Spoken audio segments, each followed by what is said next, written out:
ಅನೇಕ ಕಡೆ ನಡೀತಿದೆ ಸರ್.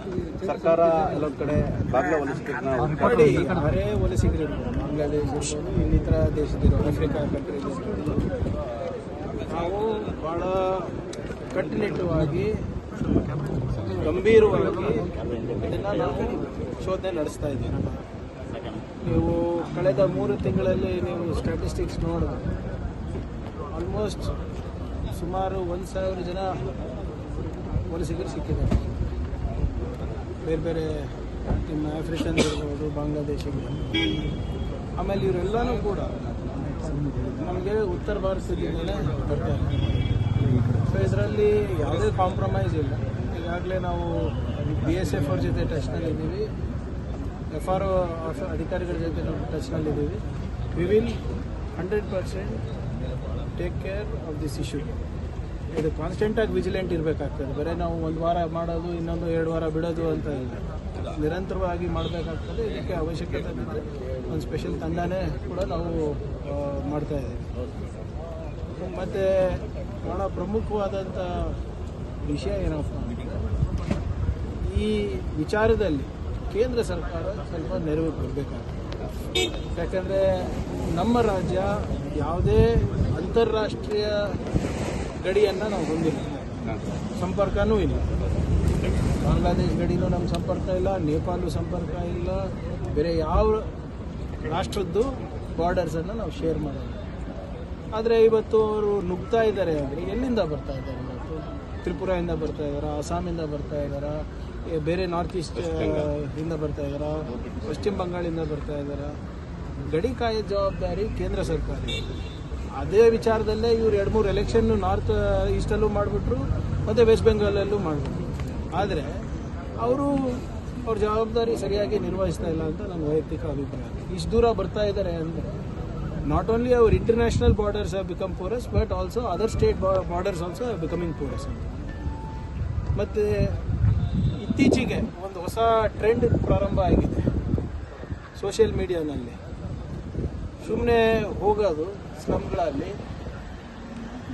ಒಂದು ವಿಡಿಯೋ ಮಾಡೋದು, ನಿಮ್ದು ಯಾವ ಊರು, ನಿಮ್ದು ಯಾವ ರಾಷ್ಟ್ರ, ಹಿಂದಿನಲ್ಲಿ ಕೇಳ್ಬಿಡೋದು, ಮತ್ತು ಏನು ಸರ್ಕಾರ ಏನು ಮಾಡ್ತಾ ಇಲ್ಲ ಅಂತ ಬಾಯಿಗೆ ಬಂದಂಗೆ ಮಾತಾಡೋದು. ಅಂಥ ವಿಜಿಲೆಂಟಿಸಮಿಗೆ ನಾವು ಒಪ್ಪಕ್ಕಾಗೋದು. ನಿಮ್ಮ ಹತ್ರ ಮಾಹಿತಿ ಇದ್ದರೆ ಬಂದು ಸ್ಟೇಷನ್ನಲ್ಲಿ ನಮ್ಮ ಸಿಬ್ಬಂದಿಗಳಿಗೆ ಕೊಡಿ. ನೀವು ಸೋಷಿಯಲ್ ಮೀಡಿಯಾ ಹೀರೋ ಆಗಕ್ಕೆ ಹೋಗಿ ನೀವು ಅಂತಾರಾಷ್ಟ್ರೀಯ ಈ ಜಾಳ ಏನಿದೆ ಅದನ್ನು ಬಲಪಡಿಸ್ತಾ ಇದ್ದೀರಿ. ಮಾರಲ್ ಪೊಲೀಸಿಂಗ್ ಮಾಡಬಾರ್ದು. No moral policing, no vigilantism will be tolerated. ಯಾಕಂದರೆ ಇವ್ರು ಹೋಗಿ ಸೋಷಿಯಲ್ ಮೀಡಿಯಾನಲ್ಲಿ ಹಾಕ್ತಾರೆ, ಅವ್ರು ಎಚ್ಚೆತ್ಕೊಳ್ತಾರೆ. ಈಗ ಅವನು ಯಾರು ಸಿಕ್ಬಿರ್ತಾನೆ ಅವನು ನಮ್ಗೆ ಇಂಪಾರ್ಟೆಂಟ್ ಅಲ್ಲ. ಅವ್ರ ಮೂಲ ಯಾವುದು? ಅವ್ರ ಏನು ಠೇಕೆದಾರ್ ಅಂತ ಹೇಳ್ತಾರೆ ಇವರಿಗೆ, ಅವ್ರ ಕಾಂಟ್ರಾಕ್ಟರ್. ಅವ್ನ ಕಾಂಟ್ರಾಕ್ಟರ್ ಯಾರು? ಅವನಿಗೆ ಆಧಾರ್ ಕಾರ್ಡ್ ಕೊಡಿಸಿದ್ದು ಯಾರು? ಅವನಿಗೆ ಇಲ್ಲಿ ಉದ್ಯೋಗ ಕೊಡಿಸ್ತಾ ಇರೋದು ಯಾರು? ಇಲ್ಲಿ ಹೋಗಿ ಖಾಸಗಿ ಕಂಪನಿಗಳಲ್ಲಿ ಬೇರೆ ಬೇರೆ ಸಣ್ಣಪುಟ್ಟ ನೌಕರಿಗಳನ್ನು ಇಸ್ಕೊಡ್ತಾ ಇರೋದು ಯಾರು? ಅದು ನಮ್ಗೆ ಸಿಗಬೇಕಲ್ಲ. ನೀವೇನೋ ನಿಮಗೆ ಲೈಕ್ಗಳಿಗೆ, ಶೇರ್ಗಳಿಗೆ ನೀವು ಮಾಡಿಬಿಡ್ತೀರಾ. ಆದರೆ ಇದ್ರ ಮೇಲೆ ಸೆಕ್ಯೂರಿಟಿ ಮೇಲೆ ಎಷ್ಟು ದೊಡ್ಡ ಪರಿಣಾಮ ಬೀಳ್ತೇವೆ ಅಂತ ಸ್ವಲ್ಪ ಜವಾಬ್ದಾರಿಯಿಂದ ಮಾಡಬೇಕು. ಸೊ ಇನ್ಮೇಲಿಂದ ಸೋಷಿಯಲ್ ಮೀಡಿಯಾ ಈ ಆಕ್ಟಿವಿಸಮ್ ಏನಿದೆ ಅದು ನಿಲ್ಲಬೇಕಾಗ್ತದೆ. ನಿಮ್ಮ ಹತ್ರ ಮಾಹಿತಿ ಇದ್ರೆ ತಂದುಕೊಡಿ ಪೊಲೀಸವರಿಗೆ. ಈಗ ನೀವು ಪೊಲೀಸರು ಸರಿಯಾಗಿ ಮಾಡ್ತಾ ಇಲ್ಲ ಅಂದರೆ ಗೊತ್ತಿದ್ರೆ ನಾವು ಮಾಡ್ತಾ ಇದೀವಲ್ಲ, ಅವ್ರಿಗಿಂತ ಜಾಸ್ತಿ ನಾವು ಹಿಡಿತಾ ಇದ್ದೀವಿ. ಅನ್ಫಾರ್ಚುನೇಟ್ಲಿ ನಮ್ಮದು ಪ್ರಚಾರ ಆಗ್ತಾ ಇಲ್ಲ. ಆಮೇಲೆ ನಾವು ಸೋಷಿಯಲ್ ಮೀಡಿಯಾನಲ್ಲಿ ಹಾಕೋಕ್ಕಾಗಲ್ಲ ಅಲ್ಲ, ಇವೆಲ್ಲ ಹಾಕೋಕ್ಕಾಗ್ತದ? ನಾವು ಎಲ್ಲಿ ರಹಸ್ಯವಾಗಿ ಕಾರ್ಯಾಚರಣೆ ಮಾಡ್ತಾ ಇದ್ದೀವಿ, ಯಾರು ರಹಸ್ಯ ಕಾರ್ಯಾಚರಣೆ ಅಧಿಕಾರಿಗಳು ಯಾರು, ಅದೆಲ್ಲ ಹೇಳೋಕ್ಕಾಗ್ತದೆ. ನಾವು ಗೌಪ್ಯತೆ ಮೇಂಟೈನ್ ಮಾಡಬೇಕಾಗ್ತದೆ ನಮಗೆ. ಆದರೆ ಇವತ್ತು ಇದೆಲ್ಲ ಏನು ನಡೀತಾ ಇದೆ, this will not be tolerated. ನಿಮ್ಮ ಹತ್ರ ನೀವು ನಿಜವಾಗ್ಲೂ ಒಳ್ಳೆ ಪ್ರಜೆ ಇದ್ದರೆ, ನಿಜವಾಗ್ಲೂ ರಾಜ್ಯದ ಹಿತಾಸಕ್ತಿ ಬಯಸ್ತಾ ಇದ್ರೆ give us information, we will act. ನಮ್ಮ ಜೊತೆ ಕೈ ಜೋಡಿಸಿ ಪ್ರಾಪರ್ ವೇಯಿಂದ ಮಾಡಿ. ಒಬ್ಬರಲ್ಲ ನಮ್ಗೆ ಬೇಕಾಗಿರೋದು, ನಮಗೆ ಅವ್ರ ಮೂಲ ಮಟ್ಟ ಏನಿದೆ, ಇವ್ರು ಯಾರು ಎಲ್ಲಿ ಬೆಂಗಾಲಿಂದ ಕರ್ಕೊಂಡು ಬರ್ತಾರೋ, ಡೈರೆಕ್ಟ್ ಬಾಂಗ್ಲಾದೇಶಿಂದ ಕರ್ಕೊಂಡು ಬರ್ತಾರೋ, ಅಸ್ಸಾಮಿಂದ ಕರ್ಕೊಂಡು ಬರ್ತಾರೋ, ಇಲ್ಲಿ ಬಂದು ಎಲ್ಲಿರ್ತಾರೆ, ಯಾರವ್ರಿಗೆ ಆಧಾರ್ ಕಾರ್ಡ್ಗಳು ಕೊಡೋದು, ಆ ಆಧಾರ್ ಕಾರ್ಡ್ ಮೇಲೆ ಯಾರವ್ರಿಗೆ ಉದ್ಯೋಗ ಕೊಡೋದು, ಯಾವ ಆಧಾರದ ಮೇಲೆ ಇವರು ವೆರಿಫಿಕೇಷನ್ ಮಾಡ್ತಾರೆ, ಅವೆಲ್ಲ ಗೊತ್ತಾಗಬೇಕಲ್ಲ. So we are very particular about this and we are extremely serious about this. Statistics ನೋಡಿ ಈಗಾಗಲೇ ಕೆಲವು ಜಾಗದಲ್ಲಿ 1000ಕ್ಕಿಂತ ಹೆಚ್ಚನ್ನು ನಾವು ಆಗಲೇ ಹಿಡಿದಿದ್ದೇವೆ. ಅವನು FROಗೆ ನಾವು ಹ್ಯಾಂಡ್ ಓವರ್ ಮಾಡ್ತೀವಿ ಇಷ್ಟು. ಸರ್ ಪ್ರಹ್ಲಾದ್ ಜೋಶಿ ಅವರು ಸಹೋದರ ಗೋಪಾಲ್ ಜೋಶಿ ಅವ್ರ ಮೇಲೆ ಎಫ್ಐಆರ್ ನೋಡಿ, ಇದು ನನಗೆ ಕೇಳಿದ್ರೆ ನಾವೇನು ಹೇಳಿ, ಈಗ ಯಾರೋ ಸಂತ್ರಸ್ತರು ಬಂದುಬಿಟ್ಟು ಕಂಪ್ಲೇಂಟ್ ಕೊಟ್ಟರೆ ತೊಗೊಳೋ ಜವಾಬ್ದಾರಿ ನಮ್ಮದು. FIR ಮಾಡಿದ್ದೀವಿ based as per the law. ಈ ಪ್ರಶ್ನೆ ನೀವು ಕೇಳಬೇಕಾಗಿರೋದು ಪ್ರಹ್ಲಾದ್ ಜೋಶಿ ಅವರಿಗೆ. ಅತ್ಯಾಚಾರಿಗಳೆಲ್ಲ ನಿಮ್ಮ ಸಂಬಂಧಿಕರಿದ್ದಾರೆ, ಮತ್ತೇನಾದರೂ ಅಂದರೆ ಅವರೇ ಹೇಳ್ತಾರೆ ಇಲ್ಲ ನನಗೆ ಅವ್ರಿಗೆ ಸಂಬಂಧ ಇಲ್ಲ. ಈಗಲೇ ಅವ್ರ ಹತ್ರನೂ ಹೇಳ್ತಾ ಇದ್ದೀನಿ ನೋಡಿ, ನನಗೆ ಅವ್ರಿಗೇನು ಸಂಬಂಧ ಇಲ್ಲ. ಪ್ರೆಡಿಕ್ಷನ್ ಈಗ ಹಿಂದೆ ಆಗಿಲ್ವಾ ಸರ್? ಇವರು ಯಾವುದೋ ನನಗೆ ನೆನಪಿರುವ ಹಾಗೆ ಯಾವುದೋ ಒಂದು ಬ್ಯಾಂಕ್ನಲ್ಲಿ, ಸರ್ಕಾರಿ ಬ್ಯಾಂಕ್ನಲ್ಲಿ ಇವರು ವಂಚನೆ ಮಾಡಿದಾಗ ಕೂಡ ಅದೇ ಹೇಳಿದರು. ಇದು ರಕ್ತ ಸಂಬಂಧಿಕರಿಗೆ ನಾವು ಇಲ್ಲ ಅನ್ನೋಕ್ಕಾಗ್ತದ?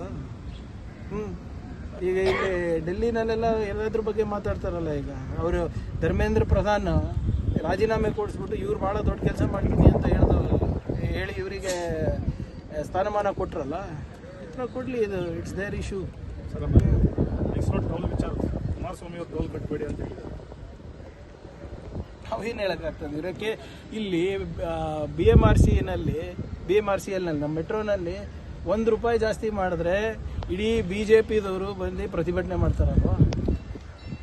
ಹೆಂಗೆ ಜಾಸ್ತಿ ಆಯಿತು, ಏನಾಯಿತು ಅಂತ. ಈ ಟೋಲ್ಗಳಲ್ಲಿ ದರ ಜಾಸ್ತಿ ಮಾಡಿದ್ದಾರೆ, ಯಾರು ಕಾರಣ ಅದಕ್ಕೆ? ಎಲ್ಲಿದ್ದಾರೆ ಖಾಲಿ ಟ್ರಕ್ಗಳು ಇವಾಗ? ಎಲ್ಲಿ ಪ್ರತಿಭಟನೆ ಮಾಡ್ತಾ ಇದ್ದಾರೆ? ಎಲ್ಲ ಕಡೆ ಲೈಸೆನ್ಸ್ ರಿನ್ಯೂವಲ್ ಆಗದೆ ಕೂಡ ವಸೂಲು ಮಾಡ್ತಾರಂತ. Sir, why are you asking me central government question? ನೀವು ಹಿಂಗೆ ಕೇಳ್ತೀರಾ, BJP ನಾನು ಉತ್ತರ ಕೊಡ್ತೀನಿ, ಮತ್ತು BJP ಅವರು ಸಂಬಂಧಪಟ್ಟಲ್ಲ ವಿಚಾರಕ್ಕೆ ಮಾತಾಡ್ತೀರಾ ಅಂತಾರೆ. ಅವ್ರಿಗೆ ಕೇಳಿ ಸರ್, ಟೋಲ್ ಇರೋದು ಯಾರ್ದು? NHA ಯಾರು ಅಂಡರ್ ಬರೋದು? ನಮ್ಮ BJP MPಗಳಿಗೂ ಪ್ರಶ್ನೆಗಳು ಕೇಳಿ, ಎಲ್ಲ ಪ್ರಶ್ನೆಗಳು ನನಗೆ ಕೇಳ್ತಿರಲ್ಲ. ನಾನಂತೂ ನೀವು 3 ದಿನದಿಂದ ನೀವು ಹೇಳಿದ್ರೆ ಲಿಂಕ್ ಕಳಿಸ್ತೀನಿ ಅಂತ ನನಗೆ, ಯಾವ್ಯಾರು ನೀವು BJP ಅವರಿಗೆ ಪ್ರಶ್ನೆ ಕೇಳಿದ್ದೀರಾ ಅಂತ. ಇನ್ನ ಕಾಯ್ತಾನೆ ಇದೀನಿ, ಲಿಂಕೇ ಬಂದಿಲ್ಲ ನನಗೆ.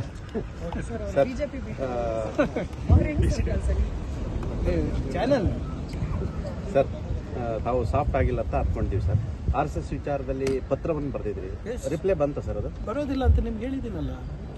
ಆಮೇಲೆ ನಾನು ಹೇಳಿದ್ದೀನಲ್ಲ, ಕರೆಕ್ಟಾಗೇ ಮಾಡ್ತೀನಿ. ನಾವು ಏನಿದ್ರು ಕೂಡ ಕಾನೂನು ಚೌಕಟ್ಟಿನಲ್ಲೇ ಮಾಡಬೇಕು ಸರ್. ಅವರು ಕಾನೂನು ಚೌಕಟ್ಟಿನ ಹೊರಗಿದ್ದಾರೆ, ಅವ್ರಿಗೆ ಕಾನೂನು ಚೌಕಟ್ಟು ಒಳಗೆ ತರ್ತೀನಿ. ಈಗ ಸರ್, ಈಗ ಎಷ್ಟು 1 ತಿಂಗಳಾಯ್ತಾ ಸರ್ ನಾನು ತೊಗೊಂಡಿದ್ದೆ ಜವಾಬ್ದಾರಿ? 1.5 ತಿಂಗಳಾಯ್ತು. 1.5 ತಿಂಗಳಲ್ಲಿ ಪಾಪ 100 ವರ್ಷದ ಅವ್ರ ಇತಿಹಾಸ ನಾವು ಅಧ್ಯಯನ ಮಾಡಿ ತಿಳ್ಕೊಬೇಕಲ್ಲ. ಅವರಿಗೆ ಅವ್ರ ಇತಿಹಾಸ ಗೊತ್ತಿಲ್ಲ. ಈಗೇನೋ ಪಾಪ ನಿನ್ನೆ ಮೊನ್ನೆ ಎಲ್ಲ ಜೆನ್ಸಿಗೇನೋ ಭೇಟಿ ಆಗಿದ್ದಾರೆ, ಸಪೋರ್ಟ್ ಹೊಡೆದ್ಬಿಟ್ಟು ಸಪೋರ್ಟ್ ಮಾಡಿದ್ದಾರೆ. ಆಮೇಲೆ ಇವ್ರು ಯಾರು ದೇಶದ್ರೋಹಿ ಸರ್ಟಿಫಿಕೇಟ್ ಕೊಡೋಕ್ಕೆ? ದೇಶಭಕ್ತಿ ಸರ್ಟಿಫಿಕೇಟ್ ಕೊಡೋಕ್ಕೆ ಇವ್ರು ಯಾರು? ಇವರೇ ರಿಜಿಸ್ಟ್ರೇಷನ್ ಇಲ್ಲ, ಇವ್ರು ಬೇರೆಯವ್ರಿಗೆ ಸರ್ಟಿಫೈ ಮಾಡ್ತಾರೆ. They themselves are not certified. Who are they? ಈಗ ನಾನು ತೀರ್ಮಾನ ಮಾಡ್ಬೋದಾ ನೀವು ದೇಶಭಕ್ತರ ದೇಶದ್ರೋಹಿ ಅಂತ? ಅವ್ರು ಯಾರು ತೀರ್ಮಾನ ಮಾಡೋದು?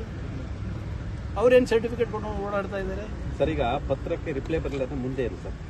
ನೀವು ವೆಯ್ಟ್ ಮಾಡ್ತೀವಿ, 2 ತಿಂಗಳೇ ಸರ್ಕಾರ ಬಂದು. ಎಸ್, ಅದೇ ಸರ್ ನಾನು ಹೇಳಿದ್ನಲ್ಲ, ನಾನು ಕೊಟ್ಟಾದ್ಮೇಲೆ ಮಾತಾಡ್ಬೇಕಲ್ಲ. ಈಗ ನಾನು ಇವಾಗ ಇವೆಲ್ಲನೂ ಕೂಡ ಇಲ್ಲೇ ಡಿಸ್ಕಸ್ ಮಾಡಿದ್ರೆ ಪಾಪ ಅವ್ರಿಗೆ ಸರ್ಪ್ರೈಸ್ ಎಲಿಮೆಂಟ್ ಏನಿರುತ್ತೆ, ಲೀಗಲ್ ಎಲಿಮೆಂಟ್ ಏನಿರುತ್ತೆ? ಖಾತೆ ಹಂಚಿಕೆಗಳು ಈಗ CM ಕೇಳಿದ್ರಲ್ಲ ಸರ್, ನಮ್ದೇನಾದ್ರೂ ಖಾತೆ ಹಂಚಿಕೆ ಏನಾದ್ರು ಇದು ಬದಲಾವಣೆ ಆಗುತ್ತೆ ಸರ್? ನೀವು ಬದಲಾವಣೆ ಬಯಸ್ತಾ ಇದ್ದೀರಾ? ಇಲ್ಲ, ನೀವು ಏನಾದರೂ CM ಸಾಹೇಬ್ರಿಗೆ ಹೇಳಿದ್ರೆ ಬದಲಾವಣೆ ಮಾಡ್ತಾರೆ. ನಿಮ್ಮಿಂದಾನೇ ಆಗ್ಬೇಕು. ನಮ್ಮ ಪಕ್ಷದವರಾಗ್ಲಿ ನಮ್ಮ ಕಾರ್ಯಕರ್ತರಾಗ್ಲಿ ಬದಲಾವಣೆ ಬಯಸ್ತಾ ಇಲ್ಲ ಅಂತ ಅನ್ಕೊಂಡಿದ್ದೀನಿ. ರಾಮಲಿಂಗಾರೆಡ್ಡಿ ಅವರು, ಕೃಷ್ಣ ಬೈರೇಗೌಡರು, ಇಲ್ಲ ಅದು ನನಗೆ ಗೊತ್ತಿಲ್ಲ. ಬಟ್ ನಿಮ್ದೇನು ಬೈಕೆ ಇಲ್ಲ ಅಲ್ಲ? ನೀವು ಬೈಕೆ, ನಿಮ್ಮ ಬೈಕೆ ಇಲ್ಲ ಅಂದ್ರೆ ಐ ಆಮ್ ಸೇಫ್. ಸರಿ, ಹೆಚ್ಚಿನ ಸ್ಥಾನ ಕೊಡಬೇಕು ಅಂತ ಹೇಳಿ ಅವರು ಆಕ್ರೋಶ ವ್ಯಕ್ತಪಡಿಸ್ತಾ ಇದ್ದಾರೆ. ನೋಡಿ, ಹಿಂದೆ ಎಷ್ಟು ಜನ ಇದ್ರು? ಅಷ್ಟು ಜನನೇ ಮೇಂಟೈನ್ ಮಾಡ್ಕೊಂಡು ಹೋಗ್ತಾ ಇದ್ದೀವಿ. ನಾನು ಹೇಳ್ದಂಗೆ ಸಾಮಾಜಿಕ ನ್ಯಾಯ ಕೊಡಿಸೋದು ಭಾಳ ಕಷ್ಟದ ಕೆಲಸ. ಎಸ್ಪೆಷಲಿ ನಾವು 135, 140 ಇದ್ದಾಗ ಎಲ್ಲ ಸಮುದಾಯಗಳಿಗೆ ನ್ಯಾಯ ಕೊಡಿಸೋದು, ಪ್ರಾದೇಶಿಕ ನ್ಯಾಯ ಕೊಡಿಸೋದು, ಅನುಭವಕ್ಕೆ ನ್ಯಾಯ ಕೊಡಿಸೋದು, ಯುವ ಉತ್ಸಾಹಕ್ಕೆ ನ್ಯಾಯ ಕೊಡಿಸೋದು ಕಷ್ಟ. ಆದರೂ ಕೂಡ ಒಂದು ಪ್ರಾಮಾಣಿಕ ಪ್ರಯತ್ನ ನಮ್ಮ